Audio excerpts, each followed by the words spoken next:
इतने समय પછી ખાલી કરવું પડશે ભાઈ, અને ભાડું આપવાનું શું? હીરામણમાં અડધો રોટલો અને દહીં, પછી બપોરે 2-3 રોટલી ને દાળ ભાત શાક, અને જુનાગઢ ગોરખપીઠમાં જાઓ તો 2 મોહનથાળના બટકા અને દોથો ભરીને ભજીયા. એ તો બાપુ ખવડાવશે. તમે જમવા બેઠા હશો ત્યાં આવીને જમાડશે.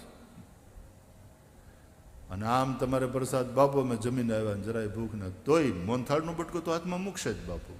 લ્યો બાપા તો આ પ્રસાદ લ્યો.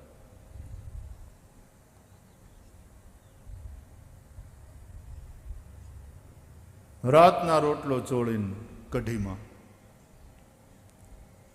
એ ઉલાળી જવો. સવારે ચા, બપોરે છાશ, રાતે તાહળી ભરીને દૂધ. ભાડું આ અને રેગ્યુલર આપવું પડશે. વખતે એકાદશી હોય તો કે ઓલું ફરાળ વાળું દેજે, અને વળી એકાદ દી વહેલું મોડું થાય ભાડું ચૂકવવામાં તો વાંધો નહીં, કારણ કે તું જૂનો ભાડવાત અને તારામાં ભરોસો. અને ઘણા તો ભાડવાત પાછા એવા મજાના ઉદાર હોય કે ભાડું હોય 300 રૂપિયા ને આપે 400. મતલબ હાલી જાતું હોય 3 રોટલીથી પણ 4 લાડવા ઉપાડી જાય.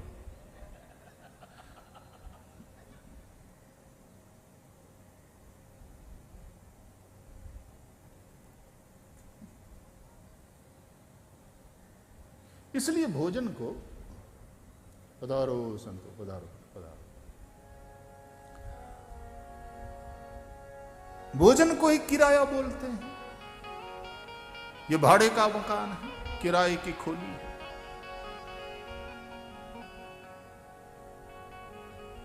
क्यों आया है तू?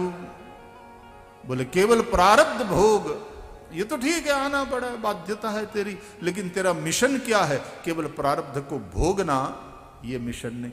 जेल में जाए ने एने सजा भोगवानी होय, पण ई सजा भोगवानी ई एनु मिशन नहीं.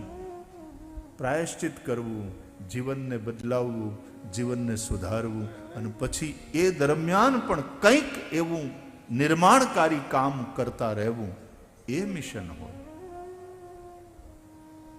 સરકાર પણ એટલા માટે થોડી જેલ હલાવીને ખર્ચા કરે છે. આખો જેલ વિભાગ, આખો મિનિસ્ટ્રીનો અલગ હોય છે. તો ઓલાને ખાલી સજા કરવી અને એની સજા ભોગવવા માટે કરેલી વ્યવસ્થા એ આ જેલ, એમ નહીં. પણ એ પ્રાયશ્ચિત કરે. હું તો જ્યારે જ્યારે ત્યાં કેદી ભાઈઓની સાથે સંવાદ કરવાનું થાય ત્યારે કહું કે ભલા આ પ્રાયશ્ચિત તીર્થ છે તમારા માટે. અને તીર્થ માનો તરતી અનેન ઇતિ, જે તારે એ તીર્થ. આ ભૂલોથી, પાપથી તારશે. प्रायश्चित करो. भूल किससे नहीं होती, होनी नहीं चाहिए, सावधान रहना चाहिए, लेकिन हो गई तो प्रायश्चित करो. अगर गलती रुलाती है तो राहें भी दिखाती हैं.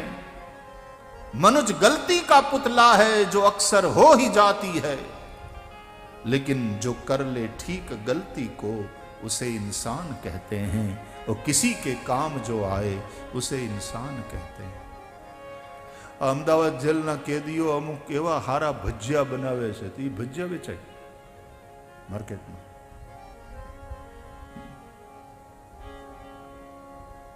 तो केवल सजा काटना यह उद्देश्य नहीं है कारागार का. અને એટલા માટે કેટલાક સંતોએ આ જીવનને, આ સંસારને પણ કેદખાનું કહ્યું. જબ જબ સંસાર કા कैदी बनो. तो प्रारब्ध भोग के लिए हम आए हैं, ये तो ठीक है, लेकिन प्रारब्ध भोग के लिए ही केवल ये जीवन है ऐसा मानोगे तो कैदी की तरह रहोगे.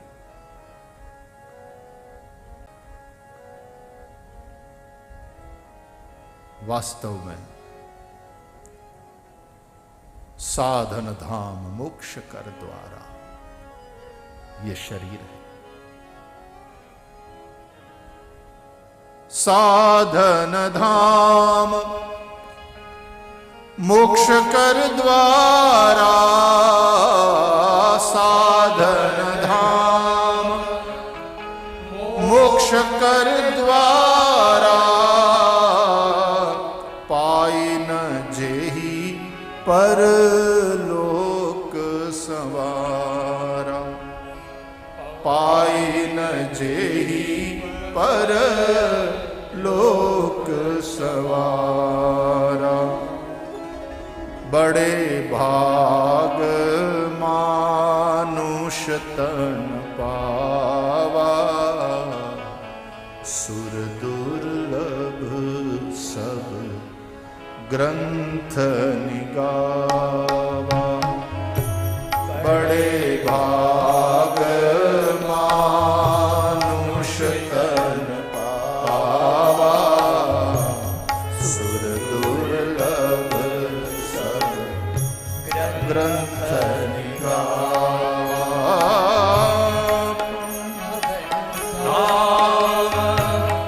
मोक्ष कर द्वारा, साधन धाम मोक्ष कर द्वारा, पाई न जेहि परलोक संवारा, पाई न जेहि परलोक संवारा।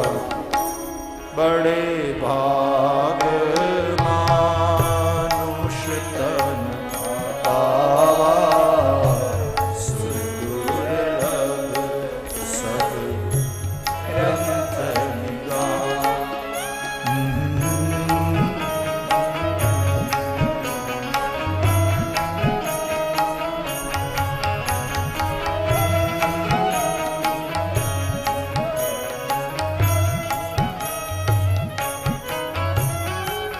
साधन धाम मोक्ष कर द्वारा, साधना के लिए मिला है शरीर।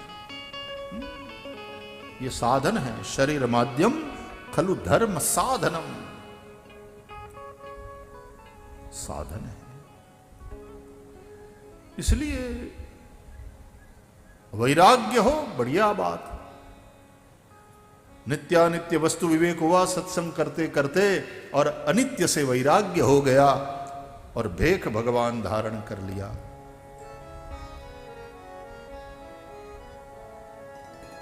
सैनिक ने यूनिफॉर्म मળી જાય એટલે ઈ સૈનિક નથી, ઈ સૈનિક છે એટલે યુનિફોર્મ મળ્યો છે।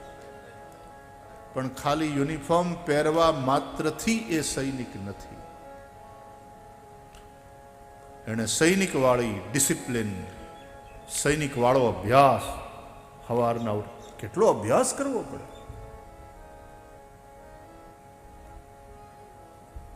આપણા સૈનિકો જે હિમાલયની ઊંચાઈ ઉપર દેશની રક્ષા માટે ત્યાં તૈનાત છે, એ વાતાવરણમાં ટકી રહેવાનું, માત્ર ટકી નહીં રહેવાનું, દુશ્મનથી દેશની રક્ષા કરવાની, એ માટે કેટલો અભ્યાસ કરવો પડે। तो सैनिक और उसी तरह साधु एक यूनिफॉर्म है, भेख भगवान। वैराग्य हो गया, लेकिन अब अभ्यास, अभ्यास विरागाभ्याम तन निरोध।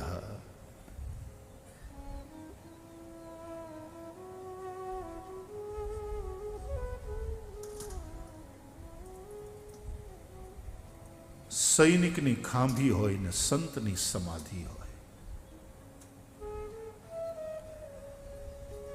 ये दोनों ऐसे हैं कि यदि देह के प्रति बहुत ज्यादा आसक्ति हो गई हो उसकी, तो ना ये सैनिक बन सकता है ना ये साधु बन सकता है।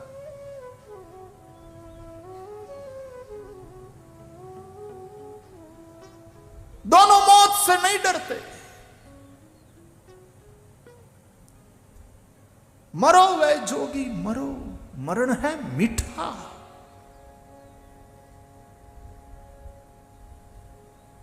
वो किसको मारने की बात कर रहे हैं गोरक्षनाथ?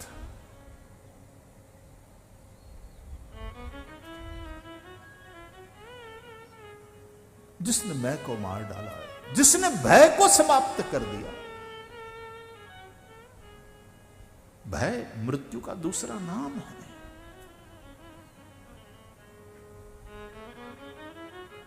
कहते हैं कि आदमी आया गुरु गोरखनाथ के पास, बस मैं जीवन से परेशान हो गया हूं, मैं मर जाना चाहता हूं, मैं आत्महत्या करना चाहता हूं। गोरखनाथ ने कहा अच्छा मर जाओ, बहुत बढ़िया विचार, मर जाओ। तो वो तो हक्का बक्का रह गया कि साधारणतः इस तरह से साधुओं के पास जाते हैं तो लोग कि भाई एवा नबड़ा विचार मन में न लवाय, जीवन छे एमां समस्याओं आव्या करे। भगवान कृष्णना जीवन में आई थी, राम भगवाने पण थवानुं हतुं राजा अने जावुं पड्युं वनमां। संसार जे आवुं हाल्या करे, एमां आवा नबळा विचार मनमा न लवाय। कंईक आवुं समजावे साधु, एने बदले गोरखनाथ के हारो विचार जट कर कि महाराज आप क्या कह रहे हैं? ओलू खेच पकड़ जोर आता है। बे जना बात कहीने पछी एने पकड़ी राखो ने त्यां तो आम तोड़ाव्या करे, पण जो छूटो मूकी दो धीमेथी एवो आम टाढो पड़ी जाए। मनावो तो बहु भाव खाए। जेटला मनावो। अने घणा तो हकीकतमां कोक मनावे एटला माटे ज भाव खाता होय। खास करीने जमाई नामनुं प्राणी ई केटेगरी में आवे। जमाई क्यारे रिसाय? हाळाना लग्न आवे त्यारे। एने खबर छे के आपड़ा भाव आमां वधवाना, जरूर पड़वानी, मनावशे। એટલે અમારે ત્યાં સંસ્કૃતમાં પણ એમ કહેવાય જામાતા દશમો ગ્રહ, ઓલા નવગ્રહ નડે એના જાપ થાય, એનું કંઈક થાય, આ 10મો ગ્રહ છે।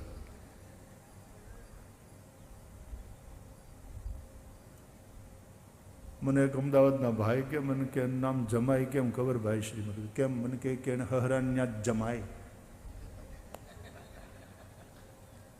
ત્યાં જ જમાઈ, ત્યાં જમાવી, એમ ત્યાં જમાવટ। પછી એમ માની બે મારે હરણ ઘેર જમાય, અને આમે હાહુ પાછા અછોવાના કરે ને। અને બધાય જમાઈઓને હક છે, અને બધાય જમાઈઓને દીકરા ગણીને હાહુ લાડ લડાવે। આપણી એક પારિવારિક એક સંબંધોની એક મીઠાશ છે આ। વિનોદની જગ્યાએ પણ એક પારિવારિક સંબંધોની આ મીઠાશ છે। દીકરીનું નક્કી થઈ જાય ત્યારે સૌથી વધારે જો ખુશ હોય તો દીકરીની માં, અને જમાઈને જોઈને એની અંદરનું જે હેત ઉભરાતું હોય।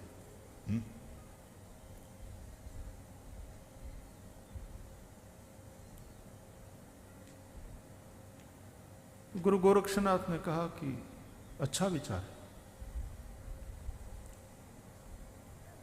कर ले।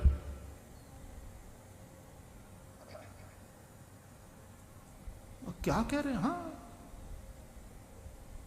मरो रे जोगी मरो, मरण है मीठा, बड़ा मीठा है मरण, मरो।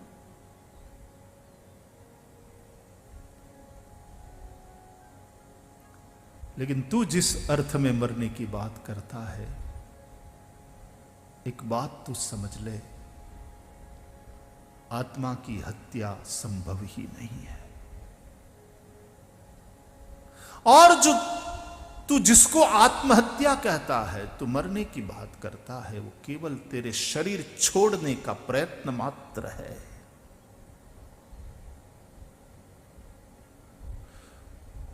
तू तू मुझे बता, तू घर पे आता है और अपना कुर्ता उतार के वो टांग देता है खींटी पर, मर जाता है कि ना मैं तो वो होता हूं। तो बोली ये शरीर भी कुर्ता ही है, तू नहीं मरेगा।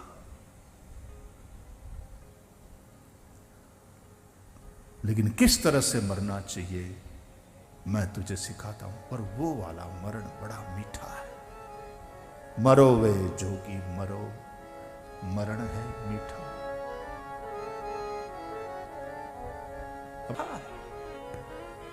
अतः मरो वे जोगी मरो, मरण है मीठा।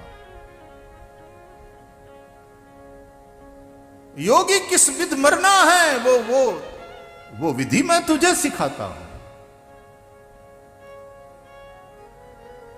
तो भगवान आद्य शंकराचार्य वेदांत के द्वारा, उस ज्ञान के द्वारा जिस मुक्ति की अवस्था और ब्रह्मात्मय के बोध तक पहुंचाते हैं, गुरु गोरक्षनाथ, वो रास्ता थोड़ा अलग है, मार्ग अलग है, लेकिन वहीं पहुंचाते हैं। वो पंडितों का, प्रबुद्धों का, ज्ञानियों का मार्ग है, ये योगियों का मार्ग है। यहां सीधा साधा अनपढ़ आदमी भी देख भगवान को धारण करके और वहीं पहुंच सकता है जहां वो ज्ञानी पहुंचता है, वहीं ये ध्यानी भी पहुंचता है। उसके मंत्र वेदोक्त है, निगमोक्त है, और इसके मंत्र आगमोक्त है। निगम आगम, और ये पुराण, भागवत हो, रामायण हो, निगम आगम पुराण सबका सार है। भागवत क्या है? बोले वेदोपनिषदाम सारा जाता भागवती कथा।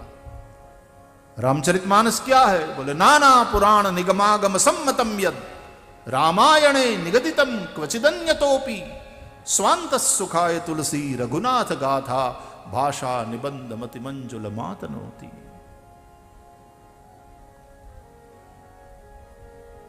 गीता क्या है? सर्वोपनिषदो गावो दुग्धा गोपाल नंदन पार्थो वत्सः सुधीर भोक्ता दुग्धम गीतामृतम महत्। उपनिषद रूपी गौओं का दूध है गीता, यानी सार। भागवत निगम कल्पतरोर गलितम फलम, निगम वेद रूपी कल्प वृक्ष का गलितम परिपक्व फल है ये भागवत। शुक मुखादमृत द्रव संयुतम पिबत भागवतम रसमालयम मुहुरहो रसिका भुवि भावुका।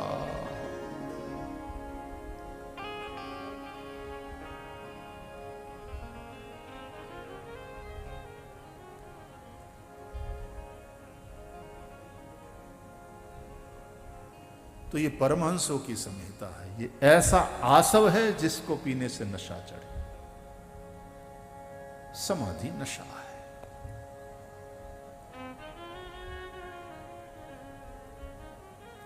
ये अवधूतों की भिक्षा है, आसव है। तो चार संज्ञा, औषधि, रसायन, अमृत और आसव। संसारियों के लिए यह औषधि है, भवरोग को मिटाने वाली। भवौषधात्। विरक्तों का यह रसायन है। इसलिए शौनकादि ऋषि कहते हैं सूत आख्या ही कथा सारम मम कर्ण रसायनम।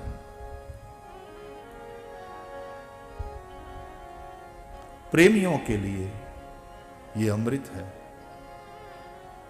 गोपियों के लिए भगवान की कथा अमृत है। तव कथामृतम तप्त जीवनम। और योगियों के लिए, परमहंसों के लिए, अवधूतों के लिए, फिर चाहे शंकर जी हो, चाहे सनत कुमार हो, चाहे सुखदेव हो, उन अवधूतों के लिए ये आसव है।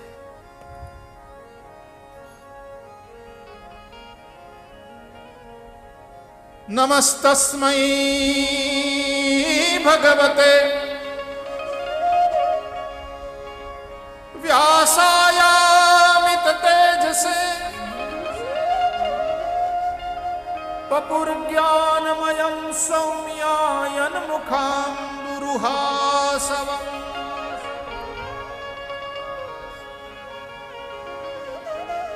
अवधूत सुखदेव ने कहा है ये मंगलाचरण में।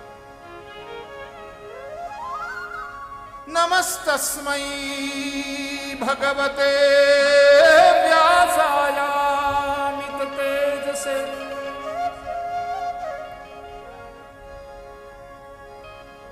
पपुर्ज्ञानमयं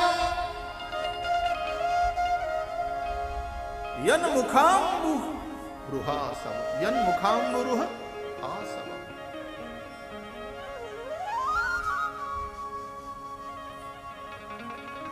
जना मुख कमल माथी निकलेलो आ आसव ये અમે પીધો। આ એવો છે એ ઓલા આસવ હોય ને મોઢેથી પીવાય, પણ આ આસવ એવો છે કે મોઢેથી પીવડાવાય। પીવાય તો કાનથી, મોઢેથી પીવડાવે સદગુરુ, पीवाय कांति आसव है।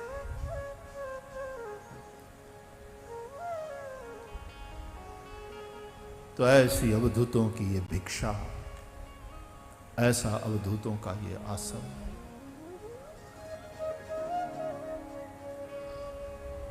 दत्तावधूत, शुकावधूत। तो सुखदेव जी की कथा कल हमने प्रागट्य की कथा देखी, तो कुछ कुछ ऐसी ही कथा मत्स्येंद्र नाथ की। वहां उस अमर कथा के साथ दोनों मिलते हैं, जैसे दोनों कथाएं।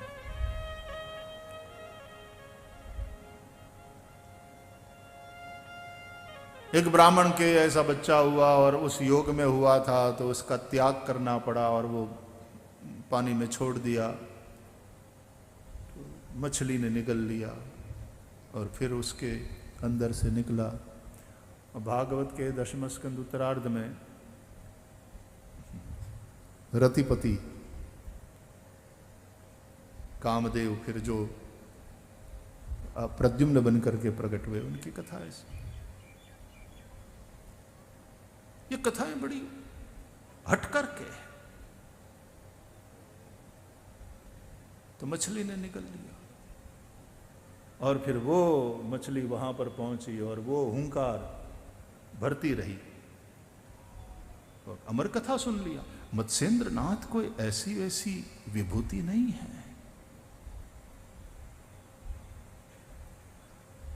जिस लता पर उत्तमोत्तम फल लगा हो, वो लता साधारण नहीं होती। चाहे वो मां बेटे का संबंध हो, चाहे वो गुरु शिष्य का संबंध हो। मत्स्येंद्र नाथ माया रूप। जगदीश को जानना जितना जरूरी है, उतना ही आवश्यक है जगत को समझना, खुद को पहचानना। ये तीनों बातें। इसलिए जीव, जगत और जगदीश का जिसको ज्ञान है, वही ज्ञानी है। जगत की अनित्यता का जब तक भान नहीं हो जाएगा, तब तक उससे विराग नहीं होगा। जगत का मिथ्यात्व समझ में ना आ जाए। ब्रह्म सत्यम जगन मिथ्या, भगवान आद्य शंकराचार्य का दर्शन।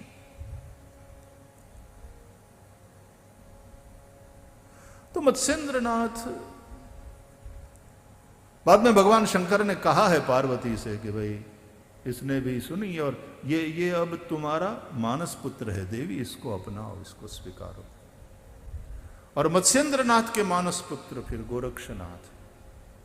तो चेत मच्छंदर गोरख आया इत्यादि जो कथाएं, वो कई बार इस प्रकार की क्षेपक कथाएं प्रक्षिप्त की जाती है। बाद में पुराणों में भी इस तरह से प्रक्षिप्त बहुत सारा हिस्सा मिल जाता है,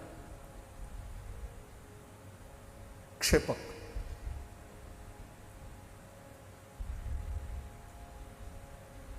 कामरू देश ने न्याबदी रमणियों ने एनी वच्चे मत्स्येंद्रनाथ ने, वो सब कथाएं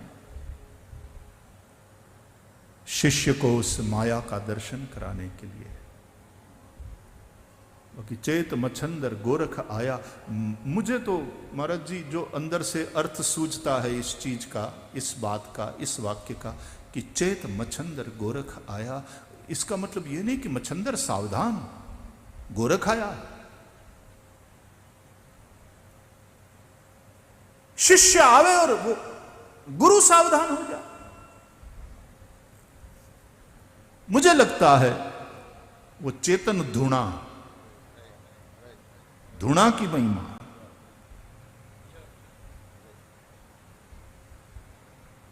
चेताया, चेतन धुणो।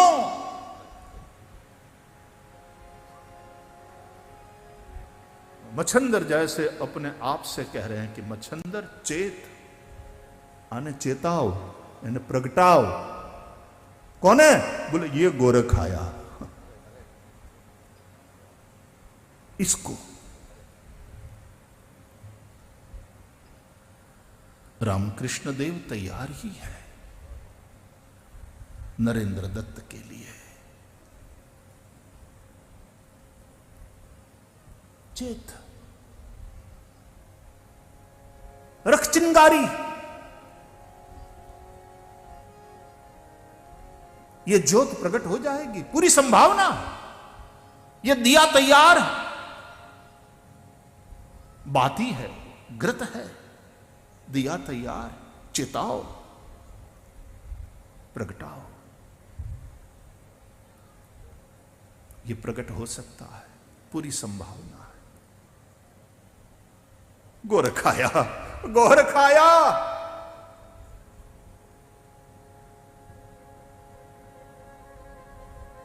नरेंद्र दत्त पहुंचता था जब जब रामकृष्ण देव के पास, तो रामकृष्ण देव को ज्यादा उत्सुकता है नरेंद्र को देखने की, नरेंद्र को मिलने की, क्योंकि पता है इसमें संभावना है, यह चेताया जा सकता है, यह ज्योत प्रकट हो सकती है, मैं इस पर काम करूंगा। गुरु ऐसे शिष्य का चयन करता है जिसमें वो संभावना बने।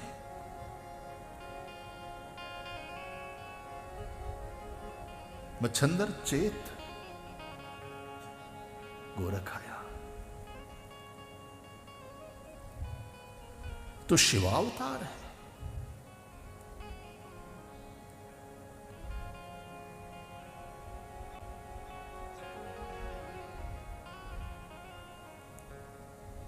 कथा है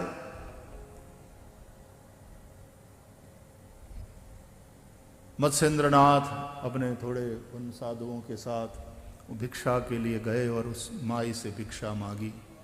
भिक्षान देहि भगवती। वो माई भिक्षा लेकर आई बाहर, दुखी थी। बोले माई प्रसन्न होकर भिक्षा दो। कौन कहता है साधु मुफ्त का खाता है? ऐसा बोलने वाले की बुद्धि बिगड़ेल है। साधु भूखा भाव का, धन का भूखा नाही, धन का भूखा जो फिरे सो तो साधु नाही।